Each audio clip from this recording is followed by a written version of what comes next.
you didn't scroll past mine. Something must have caught your eye. What was that?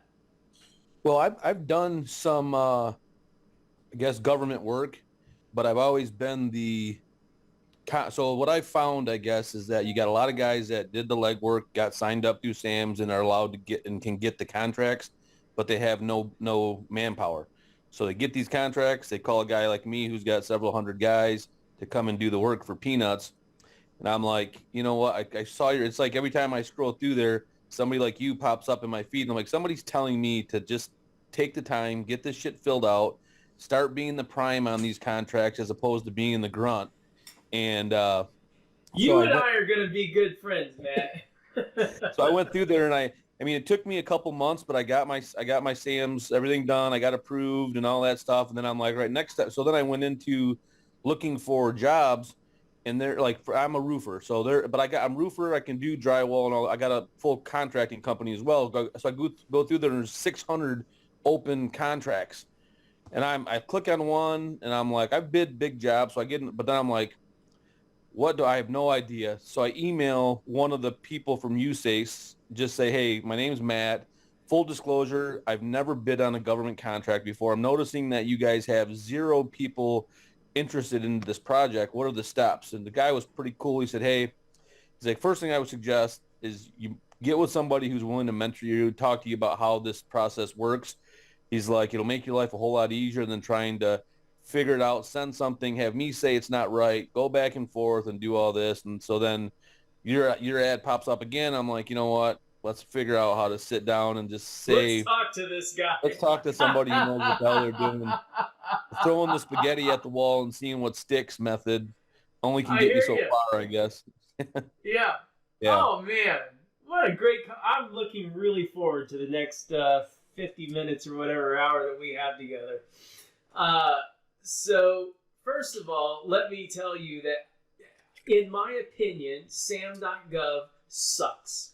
Okay? And now I'm skipping over a whole lot of things with you because you've clearly been around the block a few times. And so I'm not going to pitch you on all the crap that I talk to other guys about. But let me just tell you, SAM.gov sucks. And 30 years ago, we invented something better than SAM.gov. Or in those days, it was FedBizOps and other things that the government had put out. CCR. No, not CCR. It was the original magazine was called, I can't remember it, but it was before 1992, probably before your time. And but anyway, we invented something called BidTracker. Did you see that in my ad? Yeah. Yep. That's pretty cool. Okay. Yeah. Yeah, I invested $250,000. You want to see it in action? I mean, it's pretty badass. So this is BidTracker. It's got 50 construction solicitations per page. They're sorted by the date on the right-hand side. And there's right now 12 pages, so that's over 500 jobs. And this is always a 30-day look ahead. But what's the most cool about this is you've been to SAM.gov and you go try and find the files, you right-click, you save as, and you do all this crap. Yeah. And then you go back 3 days later and you're like, where the fuck is that document that I was looking for, right? Okay. With this thing, you just click sync. Sync. You just go sync. You just come through, you go, oh, I'm interested in that job, sync. Let's take a look at this job, sync. That's all you got to do. You come over to page 3. Now, again, these are sorted by the date because contractors don't care what was due yesterday. We care about what's due in the future. So these are jobs that are due on 3/20. So you just come through and you click sync, sync. How long is this taking, man? Yeah, nothing. Okay. You just click sync, sync. Just come through, sync. No big deal. Come down. Let's scroll through another couple pages. I want to give you a wide breadth of kind of what the power of this thing is because you're the guy that can really use this as opposed to, normally I'm talking to guys that are just, kicking the tires. You're my perfect client. All right, so we're going to come here, click sync, sync. Because the thing is, you can get SAM registered, and you're right, it takes a long time to get. In fact, I tell people, most people fail. Like 9 out of 10 people fail on their SAM registration because it's a barrier to entry, right? It's hard. Yeah. And my wife charges $700. Let me ask you this: if you had to do it over again, would you have given my wife $700 to get your SAM registry? I'll be honest.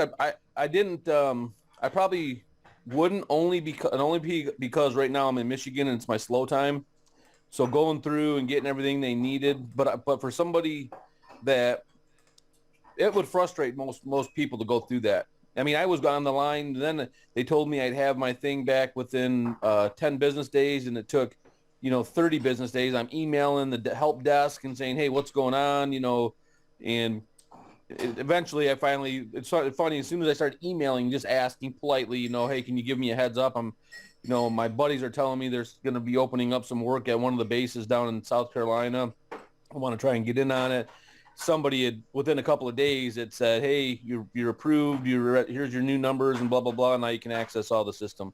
But then so now that I look back, hindsight, right, I'm thinking that the registration part for me was the easy. Now I got access to everything. I have no idea what I'm looking at. Yeah, and that's the thing. When we started GCExperts, you saw the whole advertisement of my brother's accident and how we became the GC. It was all a natural progression. We didn't just wake up one day and say we're the GCExperts. We were out there doing it. And when we started GCExperts, we looked at the marketplace and said, what is there for guys like you trying to get into this market? And we went, Jesus Christ, everywhere was a dead end. You can call all the PTAC offices, you can go through SAM.gov, you can call all the contracting officers you want. It's all dead ends. And we went, well, okay, there's a hole in the marketplace. And that's kind of how this, okay, so anyway, back here on, so I clicked sync on all these jobs, and then, so what's happening? In the background, it synchronized all those jobs to my hard drive. But if you look carefully at these folders, they're actually named dates. So this is 3/16. This is 3/17. These are March 20. These are jobs that I synced off BidTracker, but it created my bid schedule. Do you see how this is my bid schedule?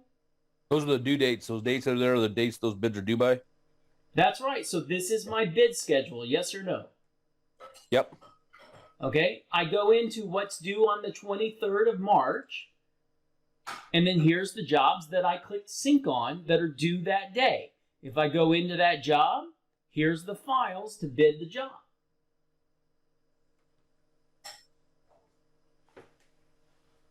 Can you see why when I went to SAM.gov and I go, man, my competition is going to SAM.gov and they're spending all this hours fucking around with dead ends, and my guys are clicking sync, sync, sync, sync. Right. Yeah. Way easier. Okay? Yeah. That's what you get when you invest $250,000. But it's not just a guy investing $250,000. It has to be a guy that's been frustrated enough to go, I don't ever want to go to SAM.gov. Fuck that government. Right. That's an oxymoron. We're the government. We're here to help. Yeah. Okay? So that's why we invented that system. So that solves one big problem for a guy like you, which is, where do I find the work? Then the next question is, how do I bid the jobs, right? Right? Yeah, right, yeah. Okay, so let's talk.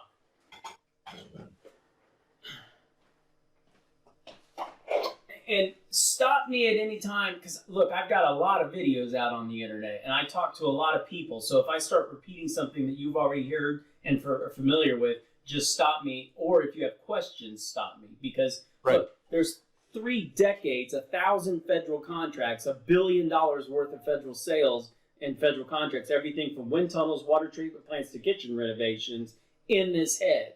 The only way you're going to get it out of me is asking questions. Got it? Yep, got it. Okay. Are you familiar with the federal acquisition regulations? No. Okay, so let's talk about that. Our federal government has a rule book for how it acquires construction goods and services, whether it's the Bureau of Land Management, Bureau of Indian Affairs, National Park Service, National Forest Service, IRS, CIA, FBI, Army, Navy, Corps of Engineers, USAIS, Coast Guard, Marines, Environmental Protection Agency, United States Post Office. There's 500 agencies, okay? and they all operate under one rule book called the Federal Acquisition Regulations. Okay? We refer to it as the FARs.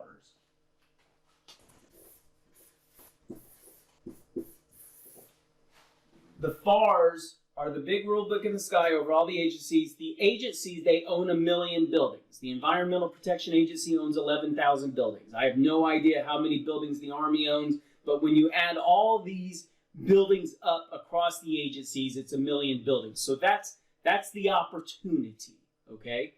But the rule book remains the same. You and I are going to talk about one specific FAR along the thousands of FARs, but we're going to talk about one, and that's FAR 13.004A, and you need to Google this because we're going to read it together.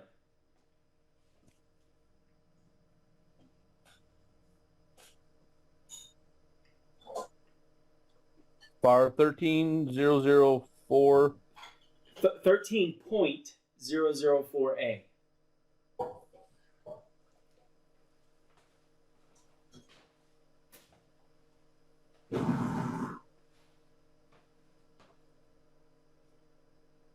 Now, look, I know that you're a really smart guy, and I'm going to oversimplify some things, but I want you to go step by step with me through this, even though it's going to seem dumbed down, so to speak. I want to make a huge impact on your life today because this is a big deal, okay? Okay. I'm here. I'm on it. Okay, the first thing I want you to notice is that it's a government site, not my site. So we're reading something that's public, acquisition.gov. And when you click on that, what is the title of this specific FAR? Legal effect of quotations. And what I want you to understand here, again, don't start reading. You're reading. Don't go ahead of me. The first thing I want you to agree with me is that if you go down the street and you give 10 quotes, 100 quotes, or 1,000 quotes in your commercial and residential business, is there anything legal associated with those quotes, or are they just quotes? No, we do leave. I do have a draft with our an estimate contract that our lawyer drew up the. No. But is there anything legal about the quote itself? Or is it just a quote? Just a quote. It's just a quote.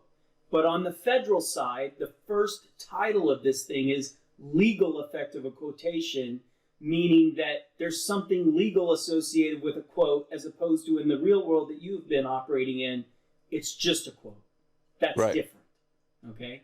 Now that I've established that, I want you to read the first sentence and stop at the period. Okay. Out loud. Oh, okay. A quotation is not an offer and consequently cannot be accepted by the government to form a binding contract. Okay, stop right there and look at me.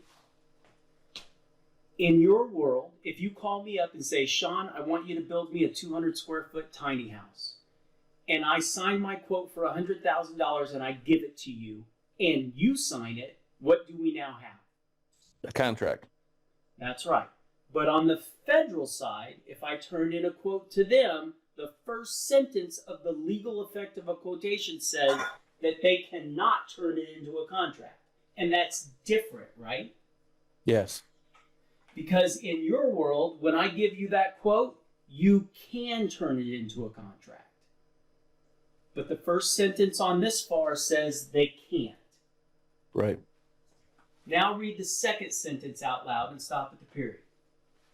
Therefore, issuance by the government of an order in response to a supplier's quotation does not establish a contract. Okay, stop right there. Look at me. This is written by attorneys in Congress. This is the rule book, the legal effect of a quotation. Our government understands that everybody in the government isn't perfect. And even though the first rule says we can't turn it into a contract, they're afraid that someday some contracting officer somewhere might take your quote and turn it into a contract, even though they're not supposed to do that. So what our government is saying in the second sentence is, if that happens, don't worry about it. it's still not a contract. Isn't that what that says? Yes. Yep. Okay. Now I want you to read the rest of the paragraph and stop at the end of it. The order is an offer by the government to the supplier to buy certain supplies or services upon specified terms and conditions. A contract is established when the supplier accepts the offer. Okay, so I want you to imagine that you are a government contracting officer and for the National Park Service, and you need a 200 square foot tiny house built. So you put it on the street and you want to get bids on this. Then Sean comes along and turns in a bid for $100,000 for the tiny house. But you can't turn it into a contract. You got all this legal language that you have to do. And it says that you have to offer it back to the supplier. Who's the supplier of the quote? Me. So what that looks like in the real world is I turn in a bid to the government, and then the government offers it back to me. I didn't make the rules. That's just what it says. They have to say, hey, we got your bid for $100,000 to build this tiny house. Would you please do it? That's what they have to do. When they do that, I have 4 options. 4. Number 1, I can accept. Number 2, I can withdraw. Number 3, I can negotiate. And number 4, I can stall for more time. Now look, again, you're the role now of the contracting officer. You've just gotten a bid from me for $100,000 to build a 200 square foot tiny house. You want the work done. We need it. A park ranger, they want to put a park ranger in this little tiny house. They want the work done, but they have to offer it back to me. So they offer it back to me. Of these 4 options, what are they trying to get me to do? Accept it. That's right, because once I accept it, they have a binding contract. Okay? Right. And that's what they want. They want to get it off their desk because they're just pencil pushers. They got 10 contracts behind it. They want to get this one accepted, move on to the next one, and the next one, the next one. It's just business. Okay? But I don't do that. I don't accept. What I do is I say, I'm sorry, I wasn't expecting your call. Can I call you back in 24 to 48 hours? I want to get them off the phone. What I'm doing is I'm stalling. I'm just getting them off the phone. Now what I'm doing is I'm calling a local sub in the area, a local trade, and I'm saying this. Hey, my name's Sean. I'm a national federal contractor. I do everything from wind tunnels, water treatment plants to kitchen renovations. I'm calling you today because our National Park Service needs this little 200 square foot tiny house built. I'm going to send you over the plans and specifications by email, but when you get them, don't look at the plans and specs. Just pick up the phone and call me. I'm already familiar with the job, and I'll walk you through it step by step. So I'm making it easy for him. Now I walk him through the job, and then I say, look, just give me a number off the cuff. Some number, don't bid every 2x4, every shingle, every electrical outlet. Just tell me some number off the cuff that if I called you up 90 days from today and said, hey man, we got the job, that we'd be close enough to negotiate something that makes sense for both of us. What would that number be? Now, in this hypothetical situation, I want you to run me through some scenarios that he might tell me how much to build the 200 square foot tiny house. Just throw me some numbers. Numbers or what he could do? Numbers. He could come in. Yeah, say he came in at maybe 70,000. Okay, 70,000. I turned my bid in for $100,000. I call the government. I accept the deal. I make $30,000. He's got a $70,000 contract. He does all the work. I make $30,000 for making a couple of phone calls. Give me another scenario. 120,000.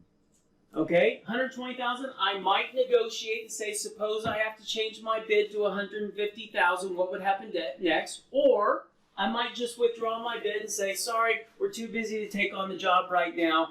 Move on to the next guy, and I'll catch you on the next one. Understand this is just business. It's one of my options according to the Federal Acquisition. There's nothing that's going to come down on me if I keep withdrawing jobs. Give me another scenario. His number's just way too high. You have to withdraw.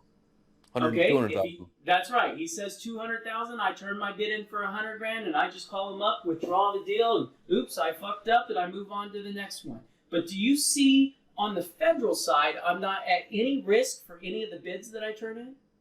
Yeah. See, that's I didn't even think of that. Like when I went into this, my thought was I would just try and tackle all the roof jobs. Just go after roofs after roofs after roofs. Because that's what you know. Yeah. So talking and look, more. Let me tell you that our federal government is replacing 50 roofs a day. So anybody that goes through my program, 10% of their business is going to be roofing naturally. Right. Okay, but go ahead. Yeah. No, and so I mean, you know, when I got into construction, my background is framing. Roofing came along because in my area nobody could find a roofer to do the work, so I just naturally, and then I got involved with one other federal contractor out of Texas doing the blue roof mission for Hurricane Michael in Panama City, and that's really what sparked my roofing business. But you know, as I'm listening to this, so when I went first through SAM, when I first was just screwing around with it, I would just filter and look for in the search bar roofing. But in this instance, I would go after everything. It doesn't matter what the job is. That's what I keep telling people. Look, if you ask me, Sean Reitmeyer, to go hang a 2x6, dude, you're not gonna want to walk under it. Okay, I know how to find guys that can hang 2x6s. Okay. Right. And I'm at no risk for any bid that I turned in. So look, here's what I want to tell you. What you just experienced was 10 or 15 minutes of training from a workshop that we used to hold in this office where people came into the room and we taught them everything they needed to know to be successful in the federal market. We did it for over a decade. Towards the end of that, I started recording those workshops, those 3-day workshops, not because I knew the pandemic was coming, but because I just thought it was cool that people were paying us all this money to come learn this shit. And I bought a lot of high-end equipment to do that. Then all of a sudden the pandemic hits and I go, I can't bring people in the room anymore.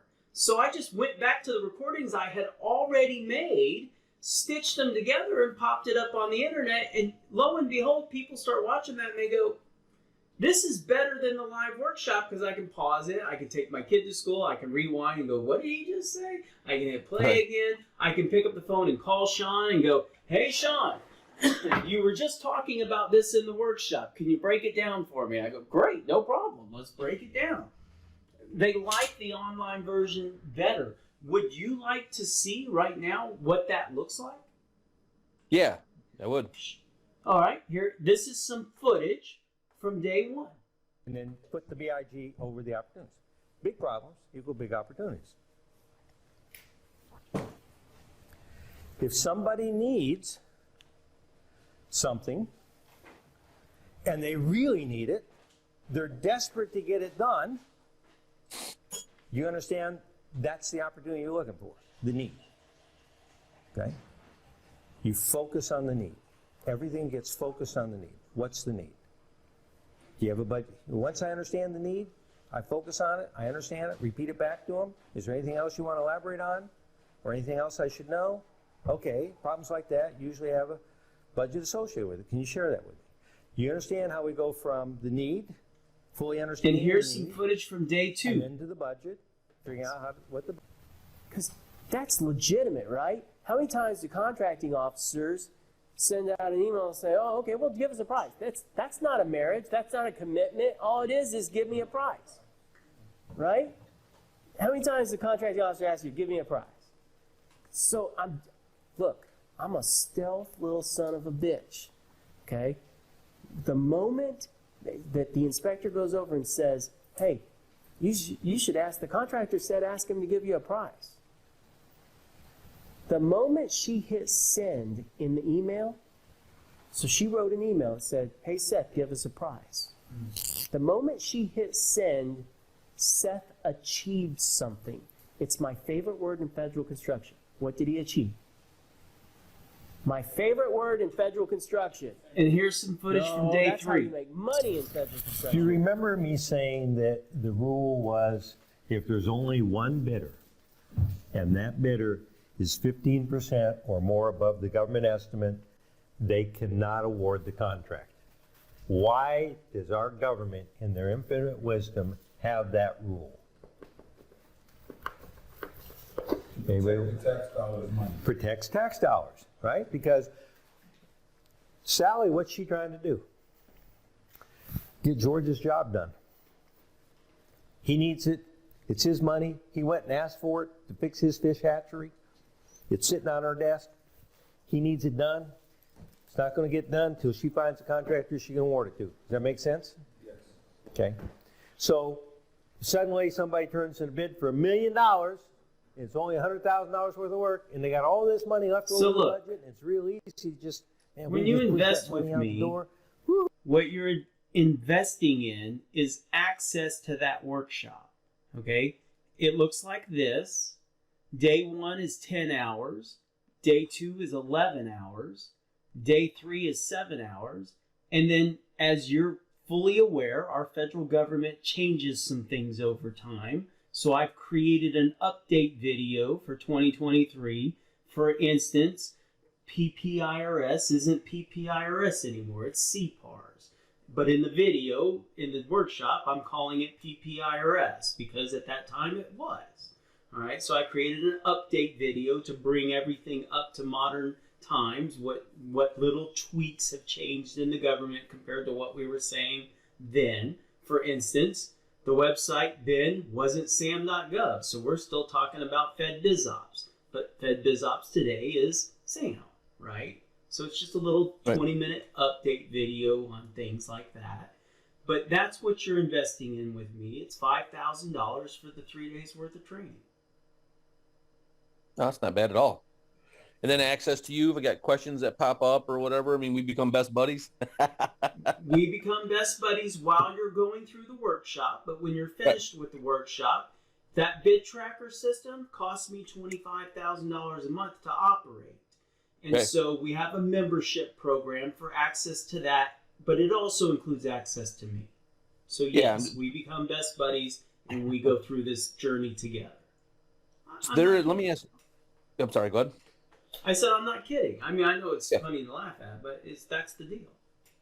They so when I first went through there, I found one that I was excited about. It was a metal roof in Virginia. You know, they put right in the SAM.gov. It looked like they were saying the budget for the project was $100,000. I'm doing the math, and I'm like, at my material cost because of what we buy and my labor costs, man, I can get this job done for $50,000. That's a $50,000 profit. Oh, hold on one second. Dogs are gonna go a little nuts. Oh, one second. Let me step outside. Matt, the last roofing job that I did was at Cedar Shake Roof. We got $5,400 a square. Holy shit. They so my question, I actually had kind of an aha moment because I was like, okay, I was looking through it. I'm licensed in a bunch of different states, but not Virginia. So I'm like, shit, I can't bid this project, but that doesn't matter. There's I have done hundreds of millions of dollars of federal contracts. I have never had a license other than a driver's license. Yeah. So do you, when you go to look for somebody, you just find somebody in the area that can pull the permits, licensed contractor. You're just the facilitator at that point. The middleman of demand is what we call it, between what the government needs and the guys that know how to do shit. Again, if you ask me to hang a 2x6, you're not going to want to walk under it. Right. Yeah. Yeah. I mean, everything sounds. I mean, this is definitely a direction I need to take. We do a lot of insurance work. We do a lot of just retail residential work, but this is something where it's a no-brainer. Well, that's why I said you only have to make 2 decisions. Number 1, am I full of shit? And number 2, am I the guy you want to do this with? Yeah, I mean, I definitely know you're not full of shit because I got guys that I know personally that do government work, and I'm the schlub on the bottom that they call to do it for peanuts while they put the big bucks in their pockets, you know. And no, I mean, I wouldn't waste your time or my time being on spending this, you know, this morning to if I didn't think there was value in any of that. So I don't know anything about it. You know, I've done my research. I've looked at the videos you got out there. I've obviously watched the Facebook stuff. I mean, you know, the proof is in the pudding. So you showing me just other contractors and the contracts. It's how much time you put into it. I mean, something like this, we delegate a full-time person. All they would do is go through and bid contracts all day long. X that out. So yeah, I mean, what are next steps? How does all this work? You just you don't even need a SAM registration. You just hit the button on the 5,000 and you get instantly into the training. It's instant. Okay. All right. I mean, so you send me something over? Yeah, I'll send you a link right now by text. Yep. Send me the link. Send me that stuff. Things get paid tomorrow. So tomorrow it'll be paid. Yeah. And then look, we'll start. That's I can't control what happens on your side. I can just tell you, here's the link, and when you're ready, I'm here for you. Yeah. So then once we pay the link, is it just obviously, since it's all online based, we have immediate access to it and get right to it. Yep. Okay. And you have any problems, you'll get my personal cell phone. You call me up and we deal with it. Yeah. Yeah. Easy enough, man. I don't spend a whole lot of time humming and hawing and let me talk to the wife and let me call you back in a week thing. I mean, I got a good feeling about it. Yeah, I got a good feeling about it. And this is the space, this is the direction to kind of be recession proof, because these jobs have to get done. There's no question about it. Can I tell you something funny? Yeah. 3 weeks ago, I'm over at my buddy's house having beer and pizza, and he looks at me across the table and he says, Sean, you need to do an ad that says how to recession-proof your business. And I went, are you out of your mind? I said, that's the douchiest title you could ever put. Nobody will ever click on that. I would never click on an ad that says recession-proof your business. Yeah. But now that we're having this conversation, isn't that what this is? It's always going to be there. Yeah. I mean, I've never had problems. Yeah. I mean, and I can't make an ad that says recession-proof your business because I'll look like a freaking idiot. Well, I know you meant the right way. I won't think you're an idiot. Funny, yeah. That's the truth. I mean, the government has, unfortunately, it seems like they have unlimited spending. This stuff's got to get done. If you can get into that realm, then you can always stay busy. There's no doubt about it. Yep. That's my biggest problem. People think I'm too good to be true. Yeah.